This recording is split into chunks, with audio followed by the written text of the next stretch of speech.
ഉമ്മമാരെ, നിങ്ങളുടെ ശരീരത്തിൽ അണിഞ്ഞ ആഭരണം എത്രയാണ്? ബാങ്ക് ലോക്കറുകളിൽ എത്രയാ? വീടിന്റെ ഷെൽഫുകളിൽ എത്രയാ?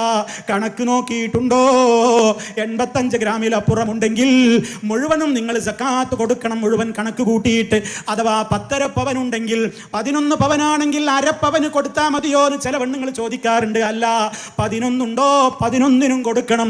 100 പവനുണ്ടെങ്കിൽ 2.5 പവൻ നമ്മുടേതല്ല, അത് കൊല്ലവും കൊടുക്കണം. ഒരു കൊല്ലം കൊടുത്തില്ലേ ഉസ്താദേ, അങ്ങനെ അത് ക്ലീൻ ആയില്ലേ, ഇനിയിപ്പോ അതന്നല്ലേ പൊന്ന്, പിന്നെ അടുത്ത കൊല്ലം എന്തിനാ കൊടുക്കുന്നത്? അങ്ങനെയൊന്നും മസാല ഉണ്ടാക്കരുത്.